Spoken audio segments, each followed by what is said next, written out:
Sobat Smart. Hari ini kita akan belajar tentang hukum acara pidana. Materi pertama adalah tentang pengertian, tujuan, dan asas hukum acara pidana. Yang pertama adalah pengertian hukum acara pidana.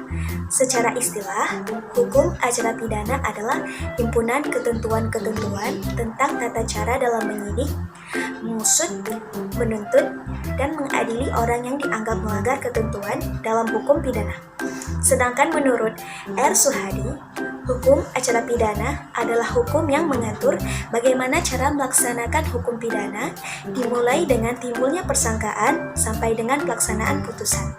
Dari dua definisi di atas, dapat kita ambil kesimpulan bahwasanya hukum acara pidana adalah serangkaian peraturan hukum yang mengatur tentang tata cara bagaimana mempertahankan hukum pidana material di muka pengadilan. Pembahasan kedua adalah mengenai tujuan daripada hukum acara pidana.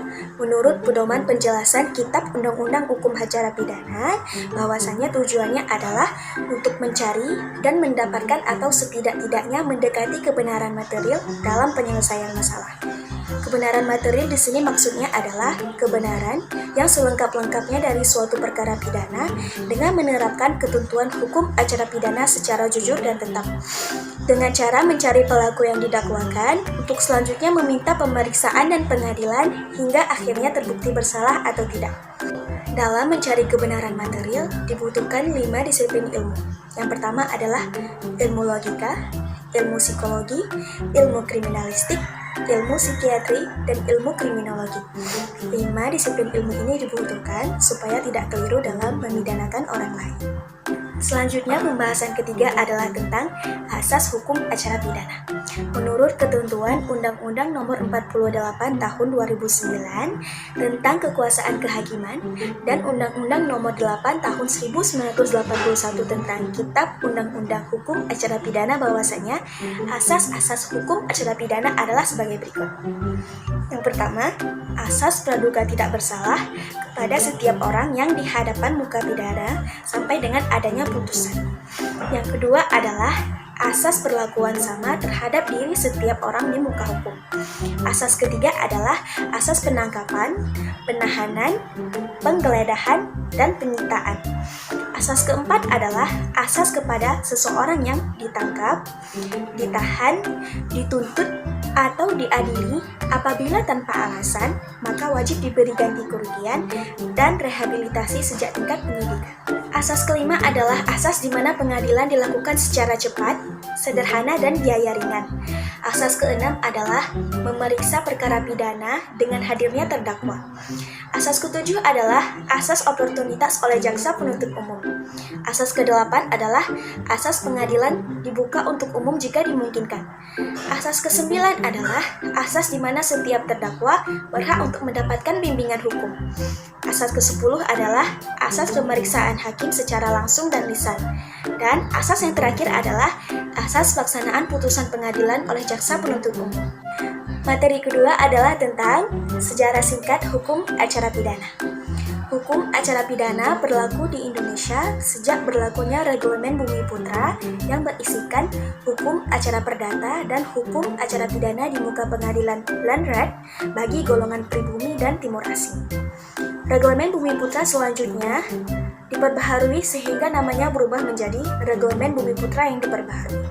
Seperti kita ketahui bersama bahwasanya Reglamen Bumi Putra yang diperbaharui merupakan produk company ataupun kolonial Belanda, di mana pastinya mencerminkan politik hukum kolonial yang tidak cocok dengan perkembangan budaya bangsa Indonesia serta cita-cita hukum bangsa Indonesia. Oleh karena itu, harus dibentuk undang-undang hukum acara pidana yang sifatnya nasional seperti ideologi bangsa kita.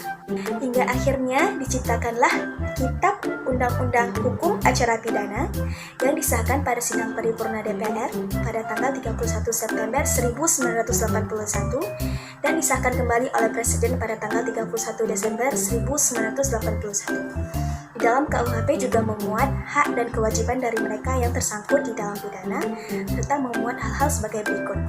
Yang pertama adalah penyidikan, yang kedua adalah bantuan hukum, yang ketiga adalah pra-peradilan, yang keempat adalah penuntutan, yang kelima adalah ganti rugi, keenam adalah peninjauan kembali, dan terakhir adalah pengawasan atau pengamatan. Materi terakhir adalah tentang ruang lingkup daripada hukum acara pidana. Yang pertama ada penyidikan perkara pidana. Tugas ini dibebankan kepada Polisi Republik Indonesia dan pegawai negeri sipil tertentu yang berbeda untuk mencari dan mengumpulkan bukti di mana kasus yang sebelumnya gelap menjadi terang. Yang kedua adalah kegiatan penuntutan perkara pidana. Tugas ini dibebankan kepada jaksa untuk melimpahkan perkara pidana ke pengadilan negeri untuk selanjutnya diperiksa dan diputus oleh hakim. Yang ketiga adalah peradilan perkara pidana.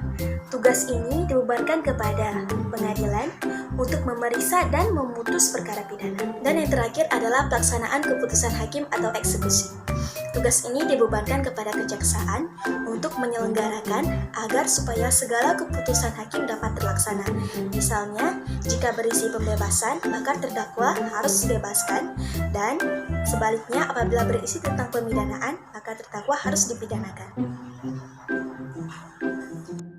Selanjutnya, kita akan mempelajari tentang pemeriksaan di sidang pengadilan dan alat bukti.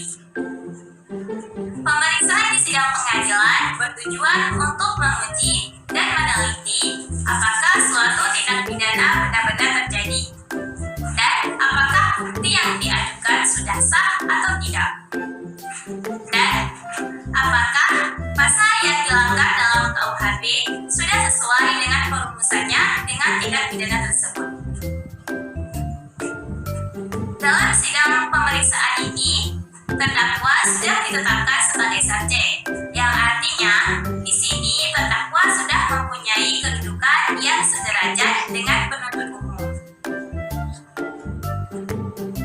Apabila pengadilan negeri sudah meminta surat pelimpahan perkara, maka ketua pengadilan akan menunjuk seorang hakim untuk mengadili perkara tersebut. Lalu, hakim tersebut akan menentukan waktu persidangan dan memerintahkan kepada penuntut umum untuk mengundang terdakwa dan saksi agar hadir dalam persidangan. Setelah waktu persidangan ditentukan, maka persidangan yang dipimpin oleh hakim ketua ini akan dilakukan secara lisan. Lalu, pada saat majelis hakim akan membuka persidangan, harus menyatakan bahwa persidangan terbuka untuk umum, kecuali pada pemeriksaan perkara kesusilaan atau perkara yang terdakwanya adalah anak-anak. Dalam proses pengadilan ini, terdakwa harus hadir dalam pengadilan, karena jika terdakwa tidak hadir, maka pemeriksaan tidak dapat dilakukan. Setelah membuka persidangan, hakim ketua akan terlebih dahulu memeriksa identitas si terdakwa. Lalu hakim ketua akan memberikan nasihat kepada terdakwa agar mendengar dan memperhatikan segala yang dilihatnya dalam persidangan tersebut. Setelah itu, hakim ketua akan meminta kepada penuntut umum untuk membacakan surat dakwaannya. Dan setelah surat dakwaan tersebut dibacakan, hakim ketua akan bertanya kepada terdakwa apakah ia sudah benar-benar memahami isi surat dakwaan tersebut atau tidak. Tahap selanjutnya, berdasarkan pasal 156 KUHP, si terdakwa dan advokatnya akan diberikan wewenang untuk mengajukan keberatan. Lalu, proses selanjutnya adalah pemeriksaan saksi. Adapun seorang hakim telah memutuskan suatu perkara setidaknya dari minimal 2 bukti yang sah. Adapun alat bukti yang sah menurut pasal 184 KUHP ada 4 macam. Yang pertama adalah keterangan dari saksi. Yang kedua, keterangan dari ahli. Yang ketiga adalah surat petunjuk. Dan yang keempat adalah keterangan dari terdakwa. Lalu setelah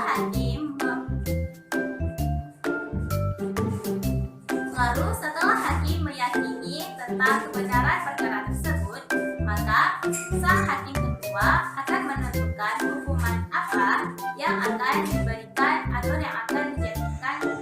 Pembahasan selanjutnya yakni mengenai putusan pengadilan dan upaya hukum. Putusan pengadilan adalah pernyataan hakim dalam suatu pengadilan terbuka, dapat berupa pemidanaan, pembebasan, maupun terlepas dari segala tuntutan hukum. Adapun upaya hukum adalah suatu usaha yang dilakukan untuk memperbaiki kekeliruan dalam suatu putusan hakim. Hal ini dilakukan bertujuan agar memperoleh kebenaran dan keadilan. Upaya hukum sendiri dapat dibagi kepada dua macam. Yang pertama yang disebut dengan upaya hukum biasa, dan yang kedua yang disebut dengan upaya hukum luar biasa. Pembahasan terakhir kita akan membahas tentang pelaksanaan putusan hakim. Berdasarkan pasal 270 KUHP yang berhak melaksanakan putusan pengadilan yang telah memiliki kekuatan hukum yang tetap dilaksanakan oleh jaksa. Apabila hakim memberikan hukuman mati, maka pelaksanaannya tidak dilakukan di muka umum. Apabila dijatuhi hukuman kurungan atau penjara, kemudian dijatuhi hukuman pidana yang sejenis, maka pelaksanaannya akan dilakukan secara berturut-turut, dimulai dengan pidana yang dijatuhkan terlebih dahulu. Lalu jika putusan pidana yang diberikan adalah pembayaran denda, maka si terdakwa akan diberikan batas waktu 1 bulan untuk membayar denda tersebut. Lalu jika putusan pidananya berupa ganti rugi, maka pelaksanaannya akan dilakukan berdasarkan tata cara putusan perdata. Dan yang terakhir, jika putusannya adalah pidana bersyarat, maka pelaksanaannya akan dilakukan dengan pengawasan dan pengamatan yang bersungguh-sungguh, dan dilakukan berdasarkan ketentuan dalam pasal 276